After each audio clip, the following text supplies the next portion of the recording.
Hey, what's happening, Solar Fox family? It's the Solar Fox here. Hey, I did a video on our new kitchen upper cabinets, and I kind of forgot that I didn't show you guys our new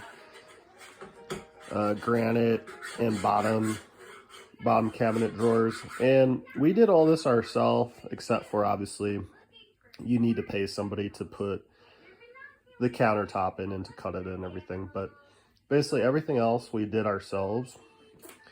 And we're in the process of putting handles on. That's why there's some blue tape there. But I wanted to show people that even without any sort of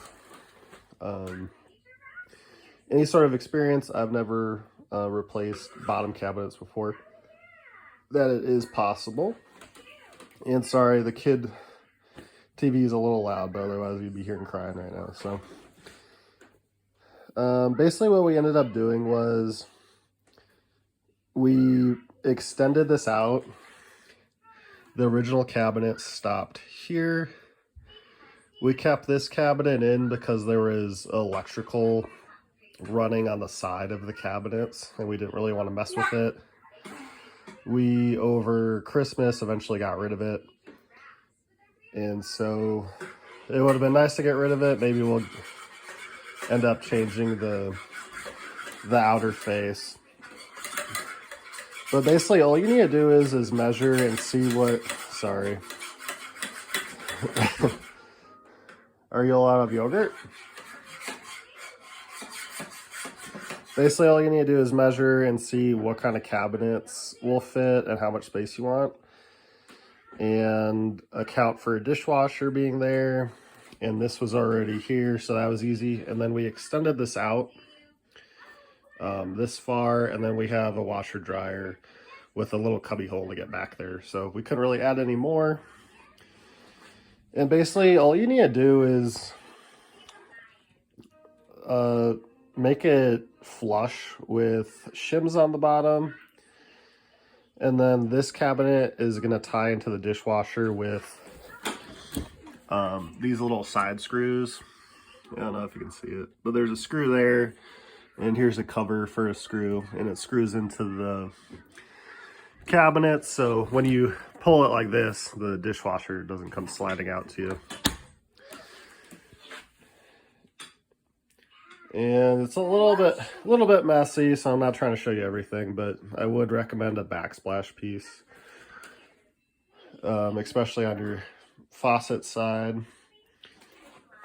And so you're gonna need a level to make sure things are flush, especially like here. Obviously these are two different cabinets, so it's not going to be entirely flush, but you want to make sure the height is flush, like at the front, the middle, the back of the cabinets, going horizontal and, you know, vertical too, to make sure everything's flush. Because you look at these floors and these floors change as far as being even and that kind of thing. So you really need to put a level on it, use some shims. Yeah, I don't think you can see it, but you also have to screw the cabinets together to make them stay, and then also into the studs behind the cabinets, or the drawers, you know, whatever you want to call them. Kind of dirty, so I'm not going to show you everything, but that's what it looks like here.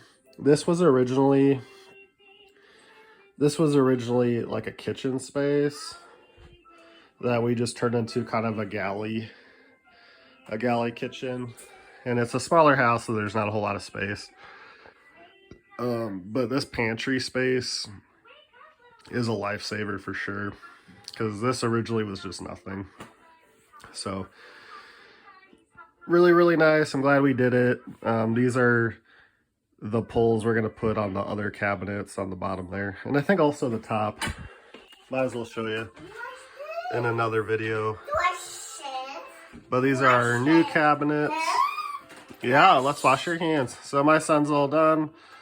But yeah, it turned out really great. We have no experience. I've had one experience putting in a wall microwave, but thanks to our friends and family, we got all this stuff put in and it looks great. Hope you guys have a good New Year's. We'll see ya. Take care.